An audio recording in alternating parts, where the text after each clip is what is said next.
Well, one of my goals, as I mentioned, was being able to run my trains automatically from my computer.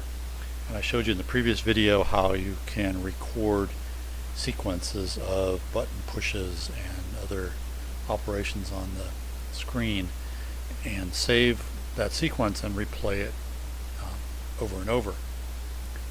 And that works to an extent, but it's really not very flexible. Once you record a particular sequence, that sequence is essentially fixed and it can't be changed. So I wanted to make it possible to let my users of the program actually programmatically write their own scripts to run their trains. That is, rather than record some sequence, actually write a sequence of steps that can programmatically modify themselves, change their order, and control trains. I talk about this a lot on the web page, on the Program Control web page, also on the RFID web page. I'm going to show you just a few examples here. It's really not going to be possible to go into it in great detail in the videos, but if you look at my sample scripts and you read through the web page, it defines, I think, the system fairly well.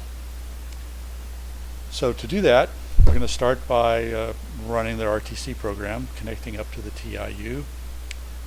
Now we're going to press on the Program Control button, a new button we haven't pressed on before.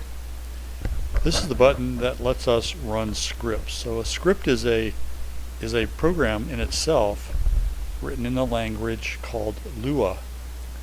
Lua was developed in Brazil, and it's a language that is interpreted. That is, you can actually modify your Lua script. You can run it on your layout, and if you don't like how it comes out, you can modify it and just immediately run it again. So I've integrated the Lua system into my program. You can look on the web page also and look at the links at Lua, which link to the author's website. Really a very nice language for controlling trains. So on the program control screen, we're going to press the browse button. The browse button looks in the same folder where I put all my other scripts, and it lists the Lua files that are in there. So these are scripts, and they are scripts that I've written to control my layout. In the distribution, I have all the scripts that I've written. There's about 30 or 40 of them. They're good to look at for examples on how to do things. So we're going to pick the very first one, which is a do nothing script, and it's called do nothing test. Always the best test to start with is one that does nothing. So it shows up here in the script file. It shows up that RFID is not enabled, that is, the little LED is off. We're not going to be using the RFID system in these first simple scripts. Let me just run it and I'll show you what it does, and we can then go from there. So I'm just going to come down here where it says run script, and I'm going to click on that. And believe it or not, the script is running. So the script lets us do a few things.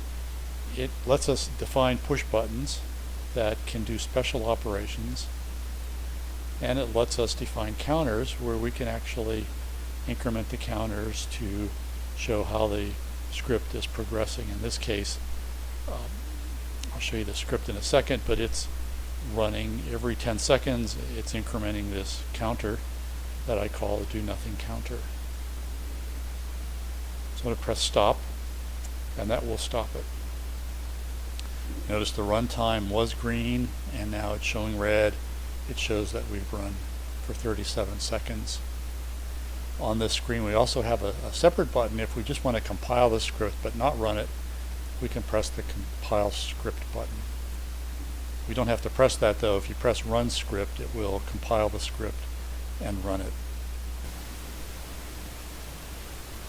So do nothing scripts are interesting in their own right, but they don't help show what the program can really do with the layout.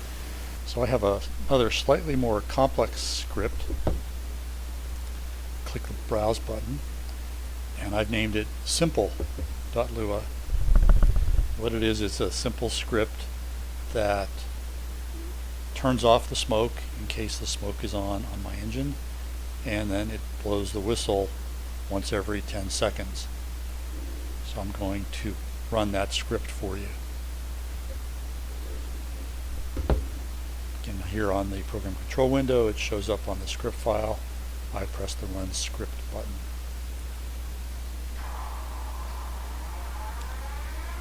So now the layout is under control of the script. Starts up the engine. You can see that the runtime box is green. It's showing you the number of seconds that the script is running. You notice a few messages coming out here in the message window. These are messages from the script so that you can follow what it's doing. The first thing it did is it read up the trip odometer and displays the value in scale miles or smiles. Then the loop function starts. The loop function repeats itself every 10 seconds, and it blows the whistle for 3 seconds, and does that over and over again.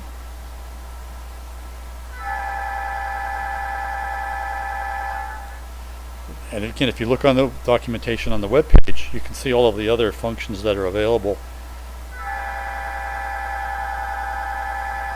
We can start up, shut down engines, control speeds, control whistles, bells for any engine, any TIU. The loop runs forever. If you want to stop it, you press the stop button.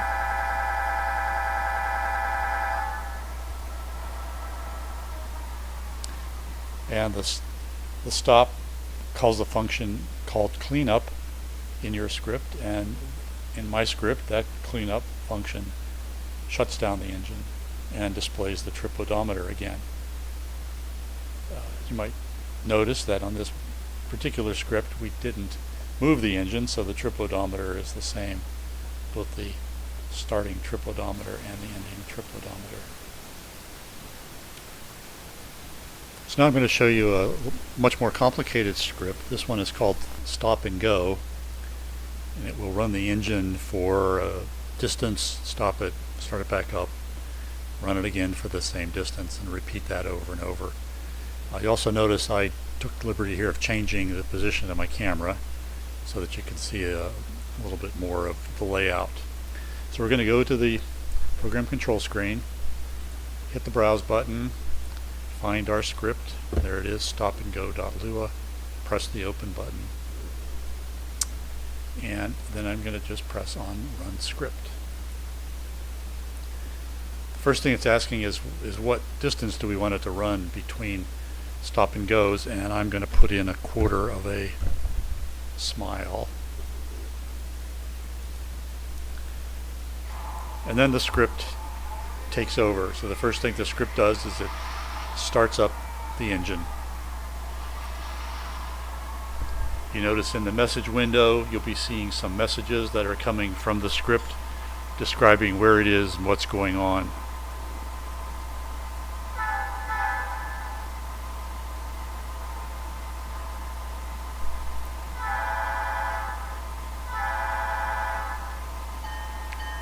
So it starts the engine running at 20 scale miles per hour, shows the trip odometer is 0.5 miles.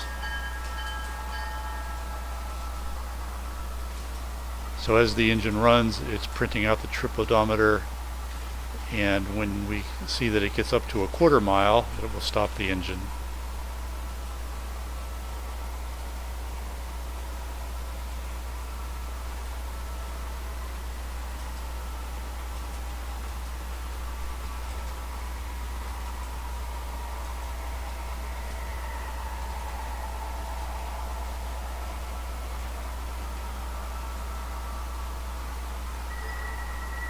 So now it's reached the programmed interval 0.25.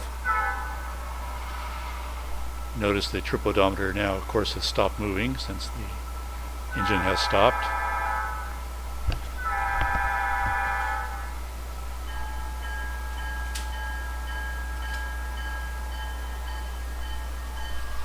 Then the script starts the engine up again, runs it for another quarter mile, and we'll stop it again.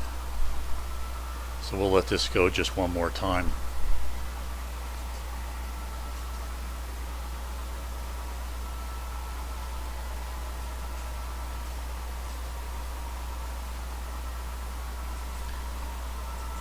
So you notice I programmed some of the buttons. These can be programmed via the file. Program it to sound the bell.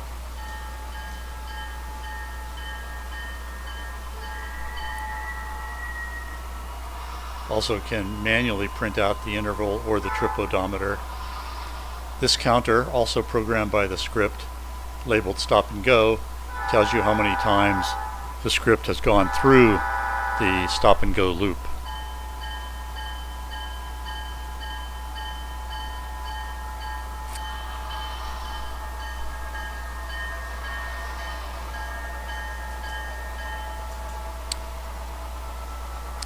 And there it goes. So I'm going to just stop the script here by pressing the stop button.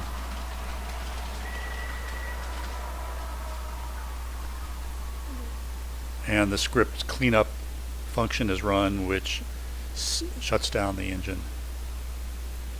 So that's a demonstration just of some of the things you can do.